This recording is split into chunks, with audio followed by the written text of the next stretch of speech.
नाशिकमध्ये आगामी सिंहस्थ कुंभमेळ्याच्या पार्श्वभूमीवर आता प्रशासन अ, सतर्क करण्यात आला. नाशिकमध्ये काय काय प्रलंबित कामं याचे प्रमुख जे सिंहस्थचे प्रमुख जे आहेत ते मनपा आय एस अधिकारी करिश्मा नायर मॅडम आहेत. आपण आता त्यांच्याशी याविषयी समस्या. मॅडम नमस्कार. काही दिवसांवर आता कुंभमेळा येतोय, तयारी मोठ्या प्रमाणात चालू आहे. आपण त्याचे सिंहस्थ कुंभमेळ्याचे प्रमुख आहात. कसं नियोजन असणार, काय असणार?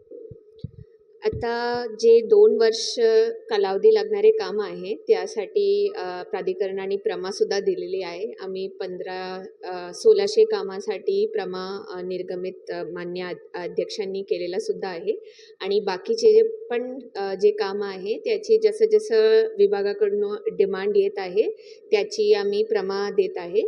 त्याच्यानंतर आम्ही क्वालिटी कंट्रोलसाठी पण एजन्सी नेमण्याच्या प्रक्रियेमध्ये आहे, सो दॅट जेव्हा हे काम होईल त्याची दर्जा पण व्यवस्थित असायला पाहिजे आणि त्याचं नंतर पण जे काही आपला साधुग्रामचा एरिया आहे त्याबाबत पण आपला सगळे आढावा सुरू आहे आणि त्याची पण आम्ही लवकरात लवकर निर्णय वरिष्ठ लेवलवर पण आम्ही खूप मीटिंग्स वगैरेमध्ये गेलेले आहे. जे आमच्या स्तरावर नाही आहे, जे प्रलंबित विषय आहे त्याची पाठपुरावा पण प्रशासनामार्फत सुरू आहे. काही म्हणतं आपल्याकडं जागेची मागणी करताय, तर कशा पद्धतीचा प्रश्न सोडवला जाईल मॅडम?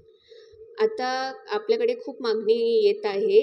जसं आपलं पूर्ण आराखडा जे रूपरेषा येईल, आता आमचे मंत्री समिती जेव्हा फायनल होईल तेव्हा आपल्या कायद्यानुसार जे कुंभमेळा प्लॅन आहे ते निश्चित होईल.